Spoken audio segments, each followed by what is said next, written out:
Hey everyone, Drew Murray here from D20 Advice, and I am here to just talk to you for a bit. I have not released as much content, A, as I've wanted, and B, as I've recorded. I record a lot, and I am disappointed with the audio quality a lot of the time. When I'm editing, I'm having to listen to the audio over and over again while I'm cutting bits out, any pauses, intakes of breath, or anything that are just a bit too much. And now I'm conscious of it. But not only that, the microphone that I'm using is good, but my audio setup isn't. I've got a laptop, the sound of which can occasionally be heard, but most of the time I'm able to get rid of that easily enough. But I don't have like a proper sound box or booth or anything like that. I've tried improvising. I've tried using boxes with like blankets and pillows and things like wrapped around it and stuff. But I used a cardboard box while recording the podcast, and I'm all right with the quality of the podcast episode. But the quality of the episodes that I'm recording on my own, since I've moved things upstairs because it's a nicer lighting and everything, and I don't need it to just be sound. There's also the image, and I don't want to re-record all my audio because I'm lazy, and I also don't want to try and mirror my odd cadence of speaking in an artificial way. I haven't tried it. I don't know how it's going to come across, but it's more time and effort taken away from me looking for a job. I'm almost finished with university, and I need to start directing my attentions and efforts to supporting my family. Now I've kind of created this context, I have been prompted by a few people now. And I've also thought about it myself. It's not something that I've dismissed out of hand or not thought of myself yet. But it's something that I have been avoiding exploring as a credible option because my priority is to look after my family at the moment, and this seems a bit pipe dreamish, and I still haven't worked everything out. However, the idea of being a professional dungeon master, the idea of making things that other people enjoy, it's a thing that I struggle sometimes to wrap my head around as a commercial endeavor. As a hobby, I love doing it. I love creating things and putting them out there for people. The reception that what I'm creating at the moment is such that I can't avoid feeling good about it.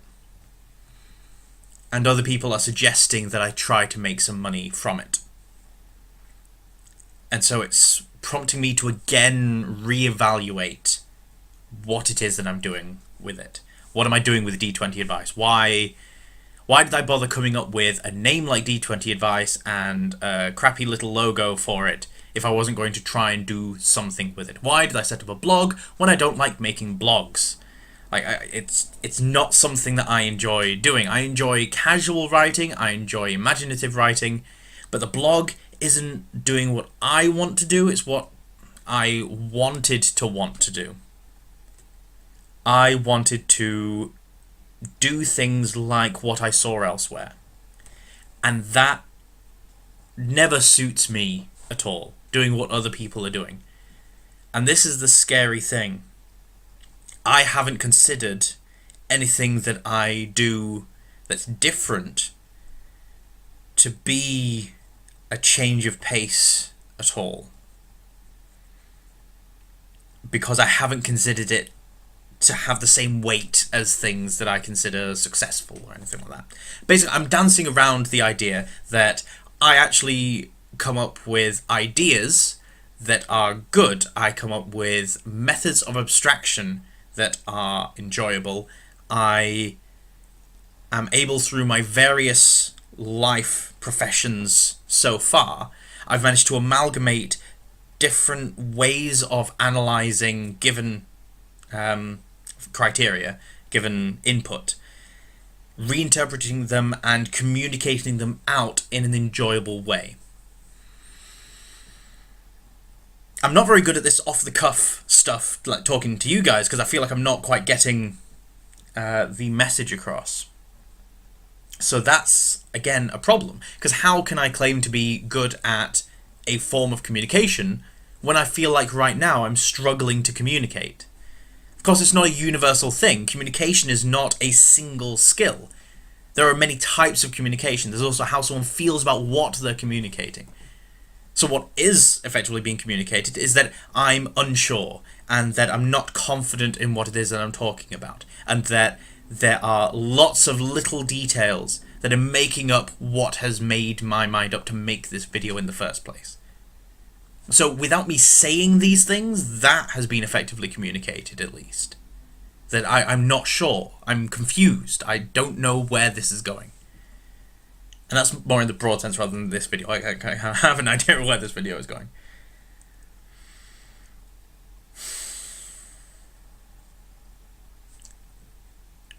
I would like very much to have a proper go, rather than what I think other people want and what I think other people have made successful.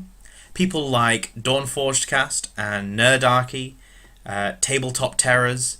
There are groups and people online that do things that I dabble in. Nerdarchy's videos and Dawnforged Cast videos are more kind of the things that I enjoy doing, just sat in front of a camera and talking about something that I enjoy. I've often thought the videos were a bit long. Often 20 minutes to watch someone just ramble on about a topic.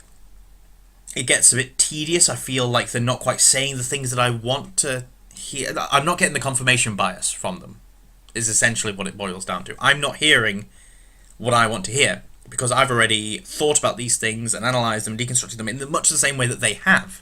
And I'm not hearing what I've come up with, which makes me a little disappointed. To which the obvious answer, which I keep shooting down in my own head, is, well, then you make yours. Do your thing. You talk about what you get from this. This is another point of view that you have. And that makes sense to do that. I don't know why I find it so difficult to just put my foot down on this pedal and go, yes, this is what I'm going to do. I'm going to do my version of what they're talking about. I'm going to talk about the things that I get from these things, instead of just listening to them say their piece and going, okay, this combined with my experiences interacting with the gaming community at large, online and in person, it all seems to bring this zeitgeist, this idea of what the gaming community is like and how they approach things, which is vastly different from how I approach games. And the problem that I also see is that this is cross-generational. You don't just have the modern generation dealing with tactical wargame fatigue in a certain sense. You've got young people kind of falling into two camps. You've got people that want this to be a tactical wargame type thing, but different and cool, so they play it like a tactical wargame, and they want mechanical balance over everything else, and they want everything to be codified, or they revel in the fact that some things aren't codified and use that as like a badge of honor to say, oh, I'm playing a tactical wargame that has gaps in it. Like, really? And then there are other young people or newer inductees into role-playing games. So when I say younger, I'm not meaning in actual literal timeline age. I'm meaning the amount of time they spent in the hobby. You've got the other younger groups that embrace the role-playing aspect and the drama, the gameplay, but they still adhere to what is written to a certain degree. So the lore, the background information, that's all still set. So these two groups are joined because they still take information that's written down as gospel to a certain degree. There will always be outliers to what I'm describing, but that is essentially what I'm seeing. Then you've got older generations of people that come from war game backgrounds, similar to the tactical war game, like small warband type combat people that are interested in those kind of mechanics and things. You've got the mechanics focused older groups that will have a similar mindset, but they've got more background and breadth of knowledge to draw upon, and so they can graft bits from other games on. They can come up with lots of homebrew rules and things. They have a very different idea of what role-playing games are and can be, and then they recognize their position in everything else, and they just kind of accept that, oh, okay, well, this is one thing if I want one type of entertainment, and I consider it like a soft fusion of LARPing with like my miniatures wargaming. And the converse to the other younger group is the older generation that does successfully abstract everything and recognize that it's I say recognize, that's showing my bias there. They see it as an extension of drama improvisation. That it is about the story and the adventure, and the mechanics are there to just help that along. They're just there to give you some guidance. They seem to be the four camps. So the older and younger people, the rules are guidelines rather than actual rules. The main difference seems to be in the amount of experience they've got, but their outlook and reaction is generally similar. So they're kind of in the same bracket. By the same token, you've also got the younger sides of it with the role-playing and tactical wargame mechanics side of things also having like a similar experience. And then you've got the older and younger tactical wargame crowd that seem to approach Dungeons & Dragons specifically, but also some other role-playing games as these are sets of mechanics where I can do certain things, especially in a fight. This is the main type of conflict, so this is what needs to be fleshed out the most. The younger generation seeming to be more brash, and they seem to think that this is how it should be, and that other things are foolish to assume. That if you don't make the system more comprehensive, if you don't cover more things, then this is going to negatively impact your enjoyment of the thing. Whereas the older generation tend to assume that there are different ones for what you're going for, and they recognize that this is like a soft tactical wargame thing, and there are loopholes and things to exploit. So that they seem to be the four main camps as I'm seeing them, and the videos that I'm seeing online seem to try to cater for these four demographics and sort of mix and interweave throughout. And that's not necessarily a bad thing. They recognise that there are people that enjoy the role-playing, people that enjoy the mechanics. But there's in-betweens. And there's expansions on both of these concepts that are not being explored. I feel that the approach that Nerdarchy and Dordforge cast and others like them, I'm mentioning those because they're the ones that I watch most often. I dip into tabletop terrors. I'm subscribed to things like Fistful of Dice and there's a few others. And I apologise for not mentioning you by name. I do end up watching your videos, but they all just kind of bleed into each other for me, because I'm watching for my confirmation bias and I'm not finding it, unfortunately. But what a lot of these people are doing is they are taking the mechanics as presented and the game as presented and assuming that that is it. That is what. So they'll accept that there's a certain degree of maneuverability. They say, oh, well, dragons, they do this. This is their personality. This is how they behave. This is everything about them. And I think what bothers me, as well as not getting a confirmation bias, I'm not getting a confirmation bias on the fact that there are expansions to this to explore. And they don't. They purely expand upon what is already written, so that they go into it and just explain it a bit more. And that's what I'd expect the designers to do, and the campaign books to do. That's their job. And if that's not being catered for, that's what you guys are doing. And that is a really good thing, because I do keep coming back and I keep watching. Other people keep coming back and they keep watching. So what you're doing is fine. I'm not wanting to rag on other people and what the content they're producing and say that that's wrong or that they shouldn't do it or anything like that. Not at all. What I'm trying to say is that this is not the content that I want to produce. And it's the kind of content that I've kind of been struggling with. And I think I've been allowing my displeasure at the equipment that I've got and the home setup that I have, the quality that that's producing. I'm allowing that to bother me more because I'm also disappointed in what it is that I'm making. That I thought what I needed to do was copy a successful formula, and that would lead to more reasonable avenues of success. If this was to take off, if I had sufficient free time to produce enough content that this was able to generate an income of some kind, which my channel has like a dozen subscribers or fewer. I don't even check this stuff.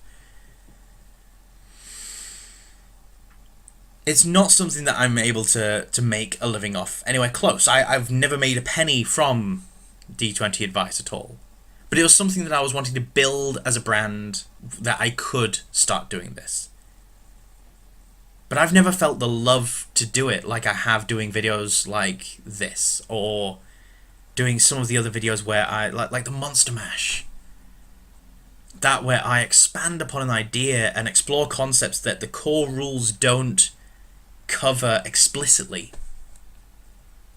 because that's what's covered by everyone else, what is already covered in the books, and it's basically putting it into other words, trying to marry two concepts that people might not have considered otherwise. And I think that I can go a little deeper,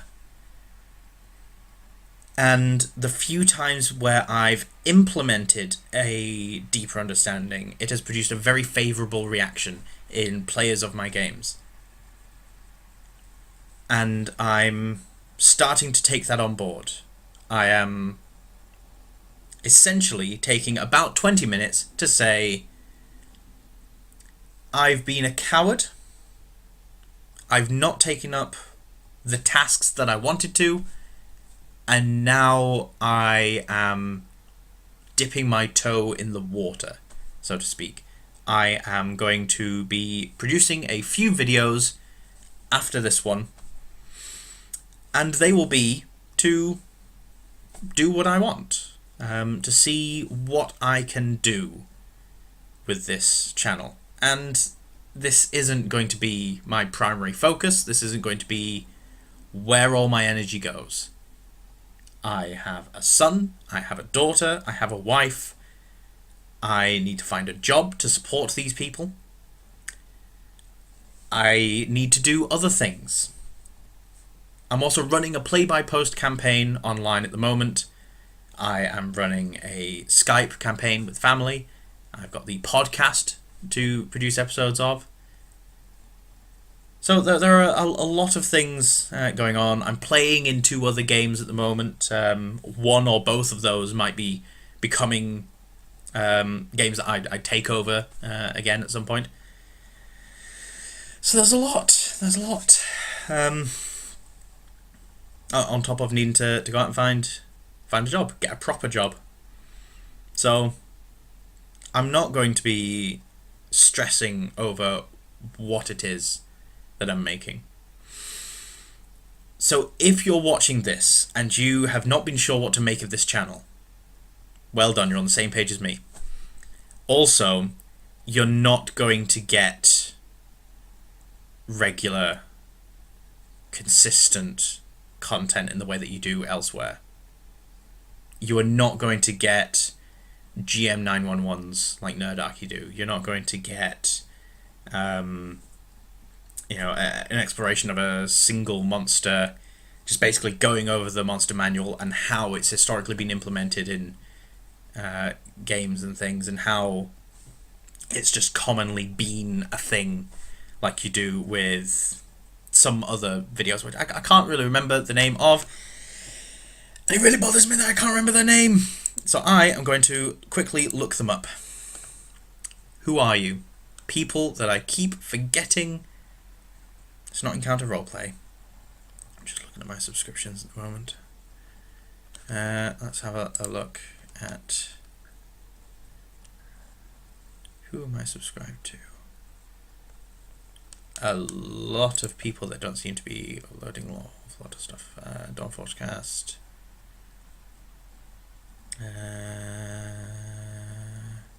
Shadiversity.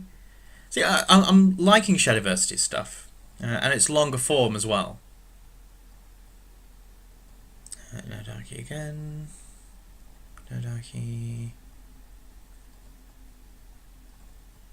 Geek and Sundry. Yeah, see, I don't watch or listen to Critical Role either. It's just not been something that's caught my attention. I don't enjoy watching other people play. But a lot of people get a lot of good enjoyment from it. So that's good. Have at it. Go enjoy that. Lindy Page. Lindy Page! Lindy Page is awesome.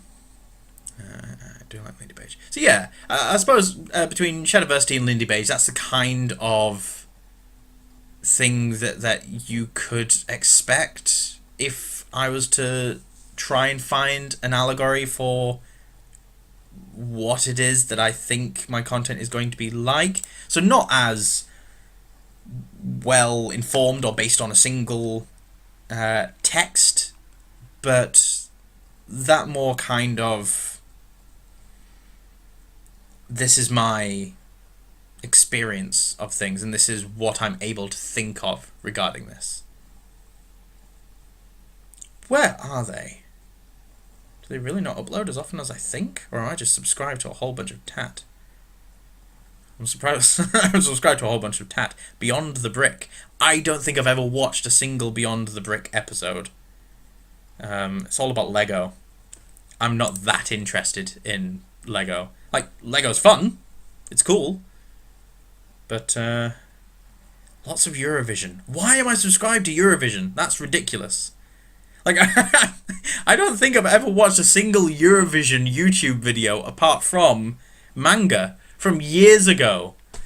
That's ridiculous. Jeez. Studio ADI do fantastic stuff. Comic Storian, again, I don't watch a lot of his videos, but I'm subscribed.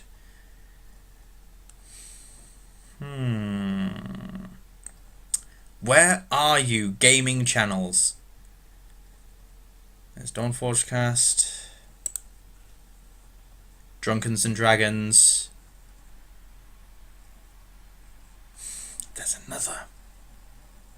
There's one that I'm thinking of in particular where it's two guys sat across a table from one another. One sort of acts as a host, while the other one behaves like a guest, but they're both on every one, so they're both sort of the hosts. It's an interesting dynamic between the two people. It's fascinating, and I think that's why I watch it more than anything else, because I do consider their content to be very much entrenched in what it is that I find that I'm not comfortable making. And I feel a little bit like I'm bashing what they're doing, and I'm not meaning to bash what they're doing at all. What they're doing is good. Well, there's Dungeon Life as well. See, all these other videos, things like Nerdarchy and Dawnforge Cast and Tabletop Terrors to a certain degree, although Tabletop Terrors I think is kind of more into what I'm wanting to do. And what I'm comfortable doing, what I think I can bring to the table. Top. Stand-up maths. More tabletop terrors. Where are you? Come on, you guys were all up in my subscription feed a while ago. And this is me looking at YouTube and in the actual subscriptions section where all the videos are. I remember a while ago people complaining on YouTube like, oh, my videos that I'm subscribed to just aren't showing up. Yes, they are. Just go to your subscriptions. Like, I didn't realize... WebDM, that's the people. WebDM. I didn't realize that people didn't go to the subscriptions feed to find the subscribed channel videos, that they just went to their homepage and just waited for YouTube to show them what was... You know, what? No! Go to your subscriptions feed. That's what it's there for. Anyway, I've just spent 5 minutes looking through my YouTube feed, and this has probably been quite boring, and I'm not going to edit this, apart from just sticking on the beginning and end bits, because I've got jobs to be getting on with and other videos that I want to record, so I am going to, unfortunately, be a little bit lazy just now. If I get into the swing of things and I feel like editing a bit more, I will do, but there are lots of things that I want to talk about, and I want to get them up and out there, so I'm going to do that, rather than do the things that I don't want to do, because this isn't my job. This isn't my job yet. This is not something I'm making money from. This is something I'm doing for fun in my bedroom right now. So I've been stressing for so long, thinking that I need to make this a marketable product. And I'm learning more and more through my work at university and through just general life that it's not how you're doing something, it's just what you're doing is the main crux of it. Context can bring people to a place, but it's the content that keeps them there, that allows them to buy into it, if that's the thing that they need to do. So I could make my videos very palatable to a wider audience. I could do the same sort of thing that other people are doing, so when they're just clicking, looking for videos to watch, they might come across my thing. But if I'm just making the same as what everyone else is making, there's not going to be much point. So I will probably just be a very ranty guy on YouTube, regardless of how this goes. So, yeah.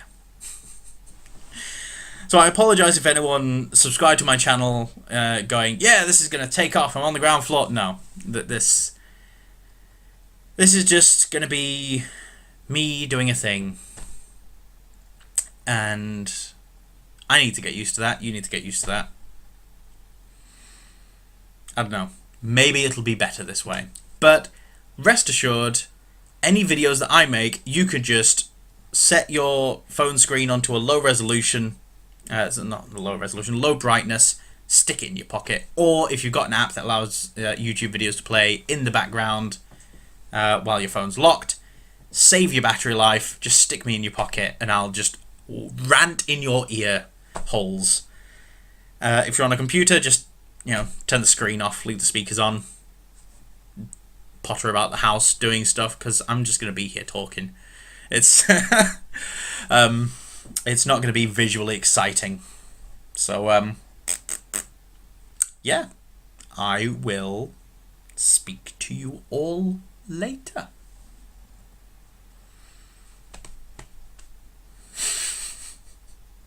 I must admit, this is one bit that I like. I like this a lot. I like I love the end banter. See ya.